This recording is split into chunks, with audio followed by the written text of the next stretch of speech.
day to everyone who stumbled onto my little channel. My name is Sushi and today's episode is all about tea and its aroma. It's autumn and what can be more appropriate than a lovely hot cup of tea when it's a bit prickly outside and, you know, cozy at home.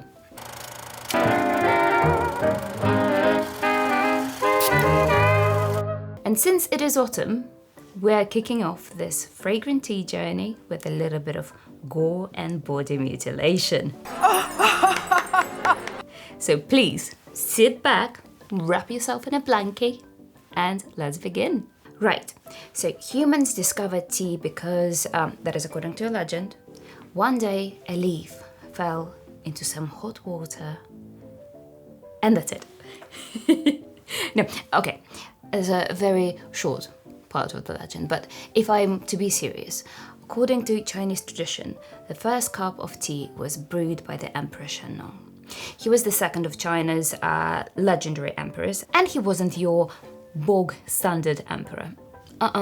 He is credited with inventing agriculture, the plough, irrigation, markets, medicine, advancing food storage and brewing techniques, and finally, he also discovered tea. So, legend has it that Shennong was boiling some water to drink, using branches from a wild tea bush to fuel his fire, when a gust of wind carried some of the plant's leaves into his pot. And this taking, obviously, almost 4,700 years ago, he did not remove the debris from his pot, because why would you? He drank it. He gave it a go. Because he did not explicitly know if the plant itself was toxic. And casual Russian roulette with your environment was just the way of exploring the world. What? Spider poison is people poison? Good. Anyway, he thought that the tea was invigorating and medicinal. I have never felt more lucid. By the way, according to some versions of the myth about Shennong, he eventually died as a result of his research into plants by eating yet another weed that caused his intestines to rupture. Good old merciless folklore. But I still like that he was munching through life a weed at a time himself. You know, he didn't outsource the job to the servants, for example, so he was a nice guy. Though imaginary, so I guess. By the way, there is another gruesome legend about the origin of tea. Obviously from Japan, the land of good horrors. The Japanese attribute the beginnings of tea to Dharma, also known as Bodhidharma, a missionary Buddhist monk who traveled from his native India to China at the end of the 5th century. So this fella was meditating facing a cave wall, don't know why, for 9 years, and got a teeny weeny miffed that after 9 years of no sleep, he grew a touch tired.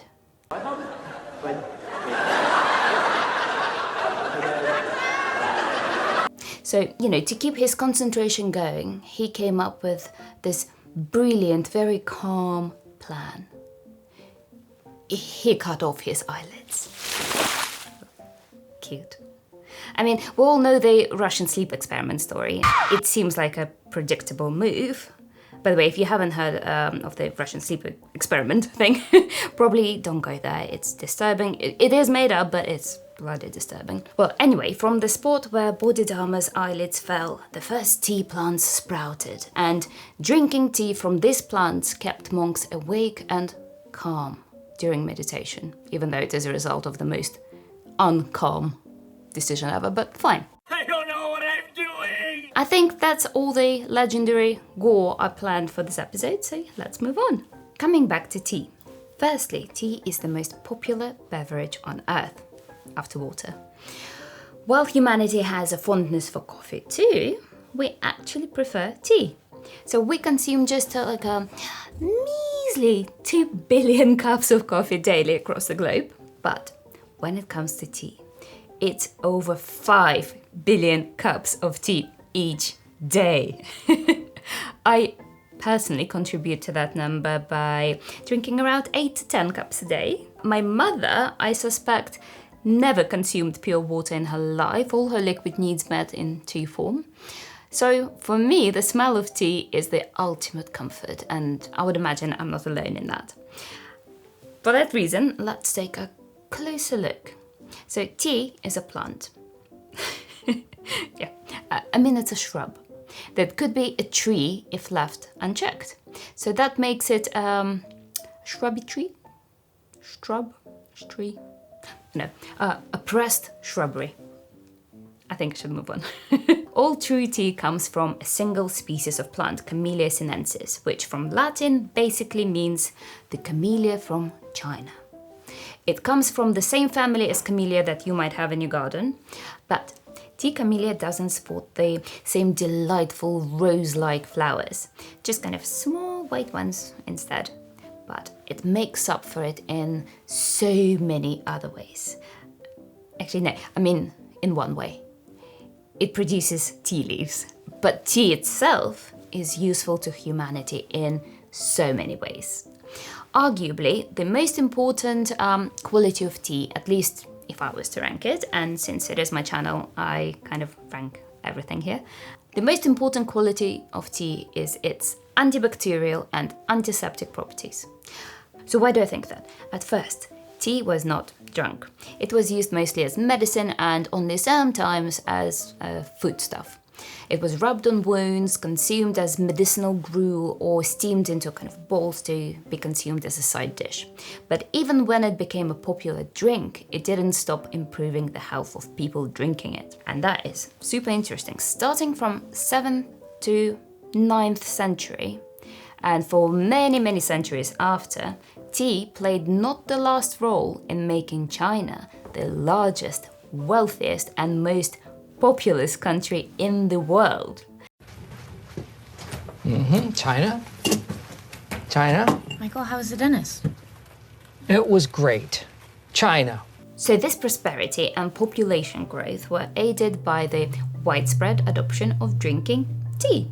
Because A, to drink tea you needed to boil water, which would be kind of the first barrier against pathogens, right?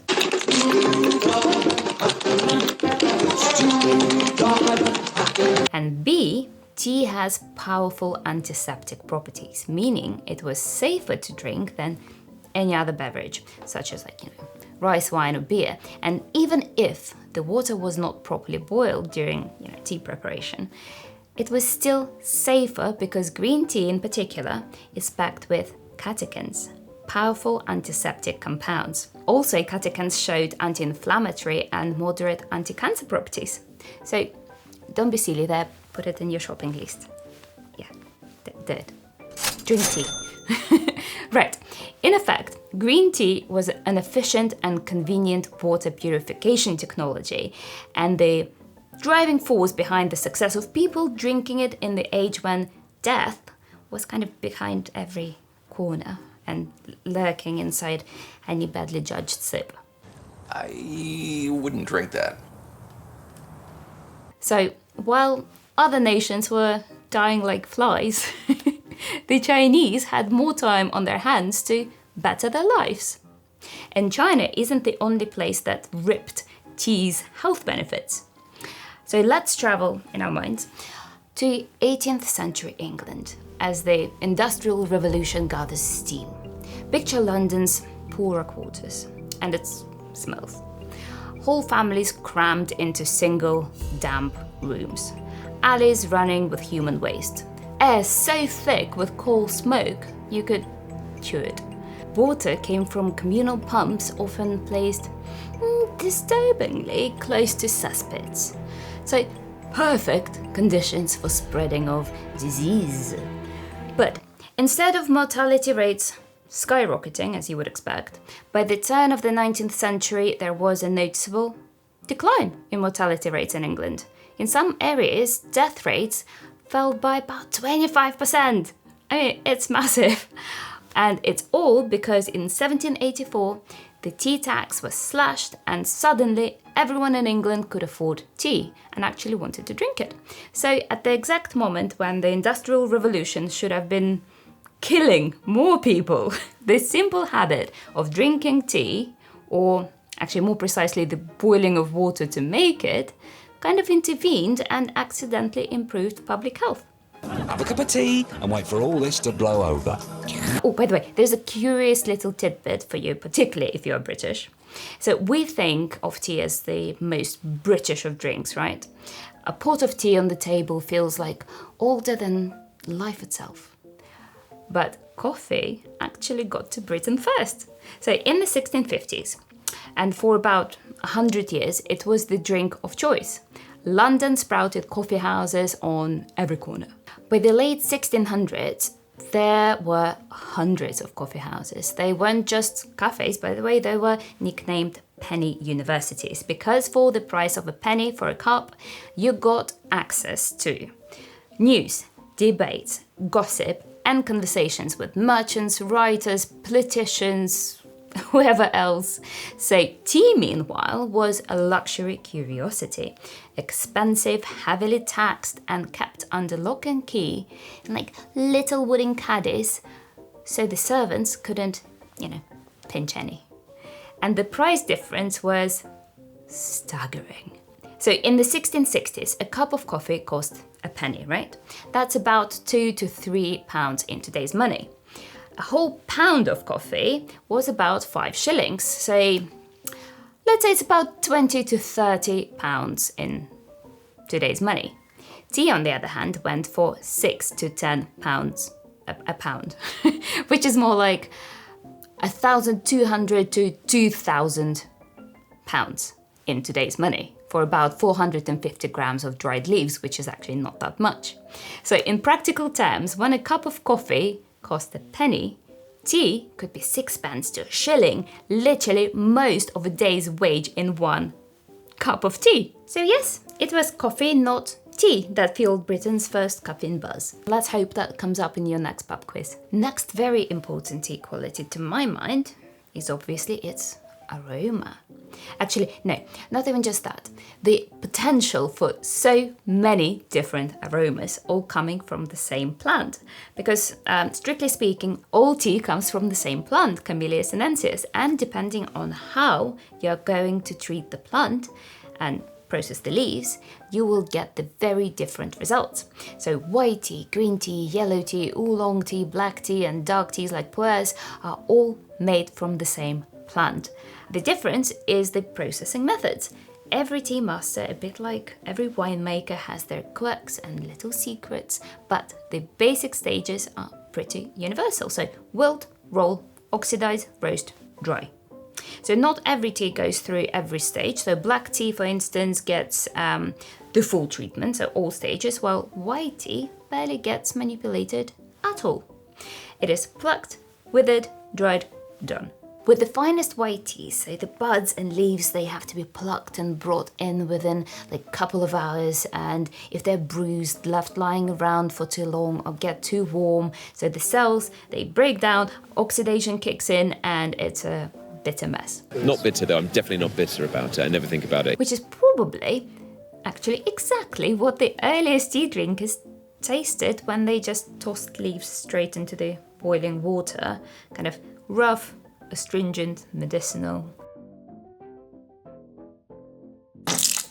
In ancient Chinese letters and diaries, they praised tea for its medicinal qualities, but not for its taste. So, like coffee and wine, tea only became delicious once people figured out the art of processing it. And once people did do it, humanity created something like over 20,000 different teas, if you count all the, regional varieties. So just oolong tea alone, right? 3,000 kinds. There are oolongs that smell like orchids, others like roasted nuts or milk or honey. There are Darjeeling that can smell like muscatel grapes, or Lapsang Souchong smells like bonfire. Matcha can be creamy, right? Or it can be so full of umami, it's like drinking soup. So the range of aroma from one single plant is ridiculous. Too many things happening. But not all the flavors and aromas we love now were initially appreciated. So Lapsang Souchong is a famously smoky black tea, which is probably a result of an accident.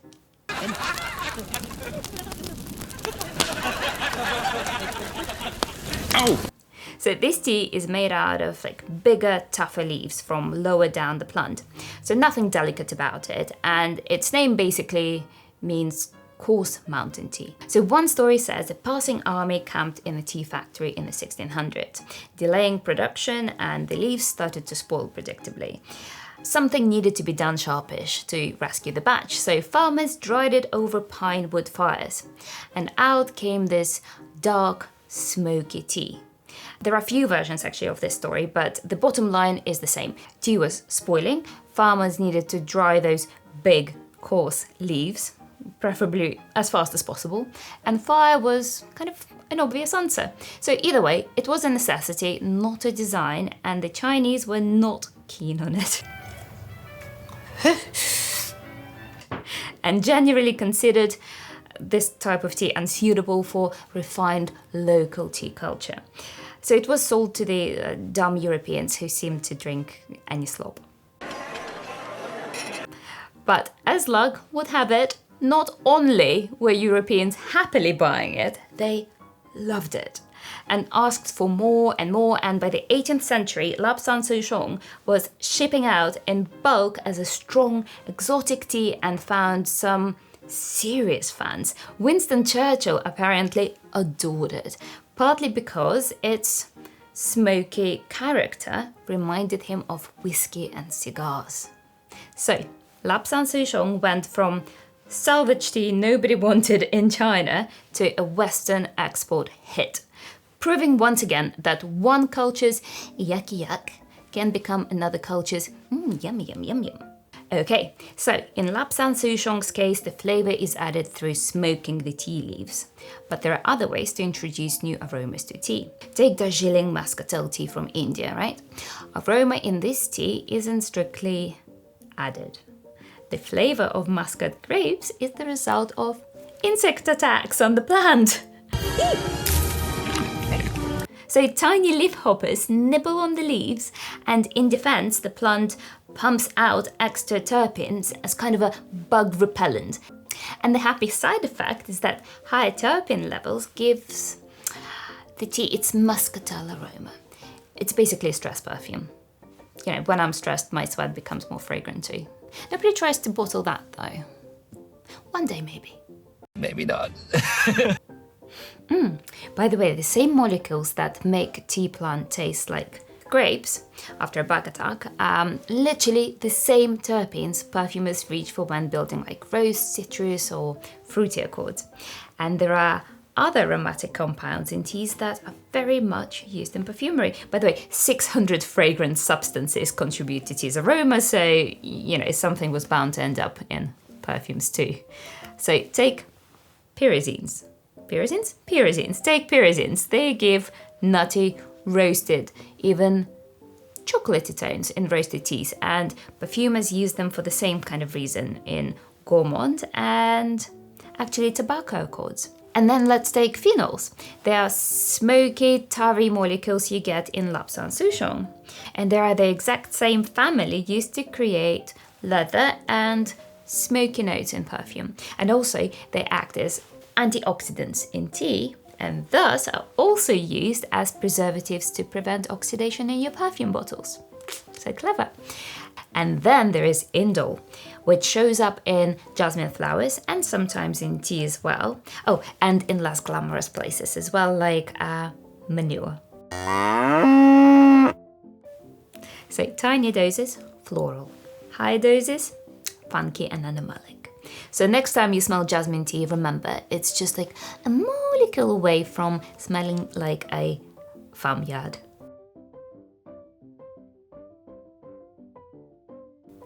But talking about jasmine, you probably heard about enfleurage, one of the oldest fragrance extraction methods, a technique where fresh flowers are pressed into fat to capture their fragrance. Then flowers are discarded, the process then repeated until the fat has reached a desired degree of fragrance saturation, and exactly the same method is used with tea. But instead of fat, you have a layer of tea, and then you use green or white tea that is layered with blossoms overnight again and again until the scent sticks. The flowers themselves are thrown away, but the scent, it remains. In other words, jasmine tea is basically perfume you can drink. And I feel this is the perfect point to pivot from perfume tea to tea and perfume, which is exactly what perfumers have been doing for the last few decades, bottling the smell of tea itself. Surprisingly, at least not to me, the first perfume to feature tea was created not that long ago. It is, as I am, a 1992 baby. You've got mail. So as you can see, loads of lovely stuff came forth that year. And one of those lovely things was Bulgari au parfumé de vert. I'm French, as you can hear. Au parfumé thé vert. Pardon my French. We're gonna call it the vert from here. Not only was it the first tea perfume, it was Bulgari's first perfume ever. So before that, they were known as a luxury jewelry company, and they wanted something that would signal kind of, taste, sophistication, restrained, kind of nothing too much, just pure class. The perfume was created by Jean-Claude Lehner, later Hermès' in-house perfumer, known for his minimalist transparent style. So he had already experimented with quiet fragrances, but Bulgari gave him free rein to create something unusual. I have a permit. This just says I can do what I want. A perfume inspired not by flowers or resins, but by tea.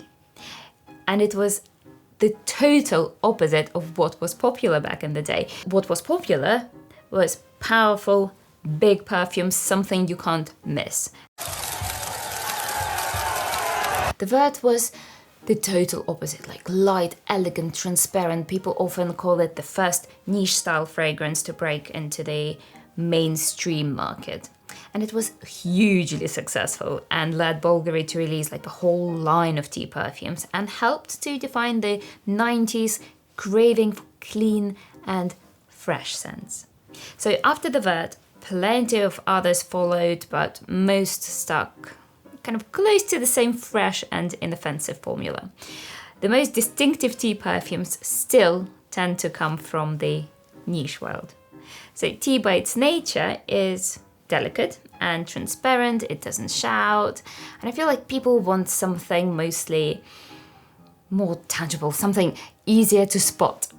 And that makes it harder to work with tea and maybe less appealing for blockbuster launches.